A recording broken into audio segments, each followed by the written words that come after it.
Warahmatullahi wabarakatuh. Halo teman-teman, perkenalkan nama saya Mila Muhimmatul Aliyah dengan NIM 202033271. Saya dari kelas 2 PGSD-F. Di sini saya akan menceritakan sedikit tentang saya dan buku untuk memenuhi tugas mata kuliah Bahasa Indonesia. Sebelumnya perkenalkan terlebih dahulu, nama saya Mila Muhimmatul Aliyah. Saya lahir di Pati, Jawa Tengah pada tanggal 2 Oktober 2001. Saya merupakan anak kedua dari 2 bersaudara. Alamat saya di Dukuh Kelantangan, Desa Prawoto, Kecamatan Sukolilo, Kabupaten Pati. Kedua orang tua saya merupakan seorang guru sekolah dasar. Saya akan menceritakan bagaimana saya mulai mengenal buku. Jadi waktu saya sekolah dasar itu di MI Al-Hidayah Sunan Prawoto, ayah saya sering memberikan saya buku-buku kecil yang berisikan tentang kisah Nabi dan Rasul yang dibagi per subjudulnya. Ada juga buku-buku tentang legenda dan mitos yang ada di Indonesia dan lain-lain gitu. Sejak saat itu saya mulai sering membaca buku yang diberikan oleh ayah saya. Kemudian waktu saya udah kelas 3 atau 4 gitu, saya sering banget membaca buku ini. Buku tentang Abu Nawas dan kisah 1001 malamnya gitu. Ini buku yang sangat fenomenal dan terkenal, yang mungkin kalau dalam bahasa Inggrisnya itu berjudul Arabian Night, ataupun dalam bahasa Arabnya Alfun Walailan Walaila. Buku ini sendiri berceritakan tentang kisah Abu Nawas dengan raja yang terkenal pada masa itu, yaitu Raja Harun ar-Rasyid, yang merupakan raja pada dinasti Bani Abbasiyah yang berlokasi di kota Baghdad, Irak. Mungkin kalau teman-teman tahu, Abu Nawas ini selain dia jenius, cerdas, dan cerdik, sebetulnya Abu Nawas ini punya sisi religius yang sangat dalam, karena Abu Nawas juga terkenal dengan seorang sufi gitu. Yang paling saya suka itu cerita yang berjudul Menangkap Angin. Jadi waktu itu Abu Nawas pernah diperintahkan oleh Raja Harun ar-Rasyid untuk menunjukkan bagaimana warna angin yang sebenarnya, bentuk angin itu seperti apa, dan dengan kecerdikannya dia berhasil membuktikan kalau dia bisa menangkap angin kepada Raja Harun ar-Rasyid. Dia sering banget mendapatkan hadiah karena kecerdasannya itu. Nah, itu mungkin sejak saya SD, tapi di saya MI kan. Nah, itu saya sering baca buku-buku seperti ini, dongeng-dongeng klasik gitu. Memasuki saya sekolah menengah pertama di Madrasah Sanawiyah, saya lebih suka dengan cerita-cerita yang berbau komedi gitu. Saya sering baca komik-komik yang di perpustakaan, dan ini komik yang pernah saya punya, tapi saya cuma punya volume 1. Jadi ini buku merupakan buku dari tante saya, dan saya ambil waktu itu. Ini kalau nggak salah pernah dibuat live action versi Jepang, kalau nggak drama Koreanya. Kalau nggak salah drama Korea deh. Ini namanya, judulnya Poor Prince.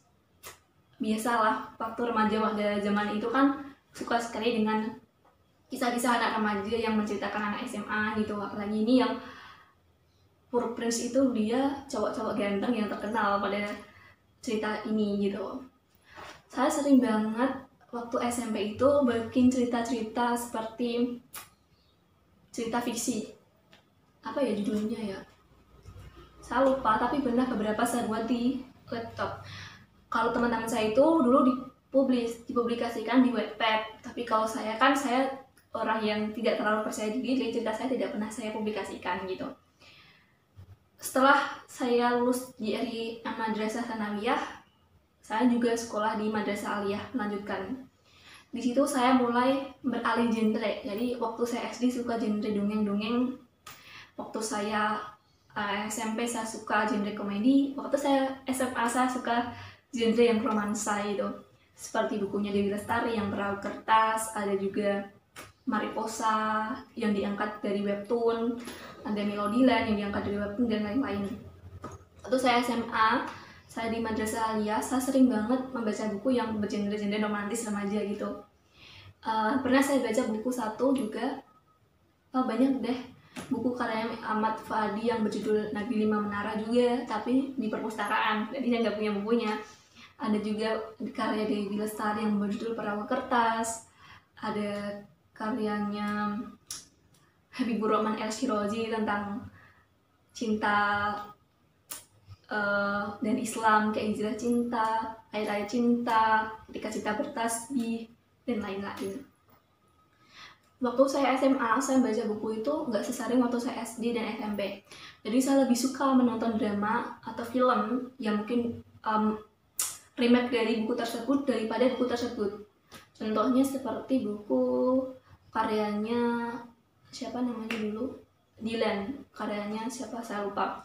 Itu saya nggak baca bukunya, tapi saya nonton filmnya. Jadi waktu saya SMA itu saya lebih terfokus ke film daripada bukunya gitu. Dan waktu itu pun mungkin kalian pernah tahu buku Fenomenal yang juga diperankan oleh filmnya, maksudnya diperankan oleh Iqbal, berjudul Bumi Manusia, karya Pramudia Anantatur. Kebetulan saya punya bukunya. Ini merupakan buku dari kakak saya dan saya pernah baca. Ini sudah tidak asing kan bagi kalian, buku Bumi Manusia. Jadi buku Bumi Manusia ini sendiri mungkin sudah terkenal karena pernah difilmkan sekitar 2 tahun yang lalu. Buku ini bercerita tentang kisah Minke, seorang pribumi keturunan ningrat yang jatuh cinta kepada Enolis yang merupakan anak dari seorang bundik. Dan kisahnya itu pada masa penjajahan Belanda gitu. Tapi kalau kalian berpikir buku ini bercerita tentang cinta semata, sepertinya tidak.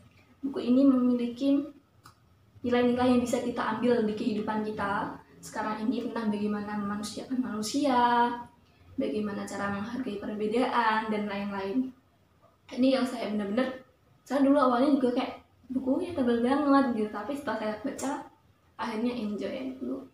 Mungkin karena saya waktu itu pernah nonton filmnya juga, jadi mungkin saya lebih suka gitu.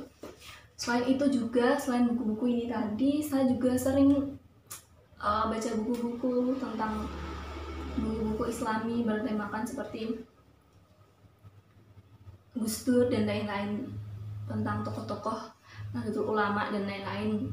Saya pernah mondok di pondok pesantren yang ada di desa saya sendiri, meskipun cuma 2 tahun, nggak sampai malah, tapi saya pernah sekolah sore di Usul Quran di salah satu lembaga pendidikan sekolah sore agama gitu di desa saya. Dan alhamdulillah pernah mempelajari beberapa buku nahwu, sorof, dan fikih, meskipun ya saya nggak benar-benar bisa banget gitu. Ada buku seperti Jurumiyah yang tingkat dasar, ada Imriti, Alfiyah, dan lain-lain yang tentang nahwu, ada tentang sorof, ada juga yang tentang usul fikih, ada Fathul Qorib, Ubudiyah, Fathul Qorib Muamalah. Saya nggak terlalu suka buku untuk saat ini, karena saya saat ini lebih berfokus untuk lebih menyukai film ataupun drama yang di-remake dari buku tersebut, karena lebih mudah dipahami. Begitu teman-teman yang bisa saya sampaikan, semoga cerita dari saya bermanfaat. Assalamualaikum warahmatullahi wabarakatuh.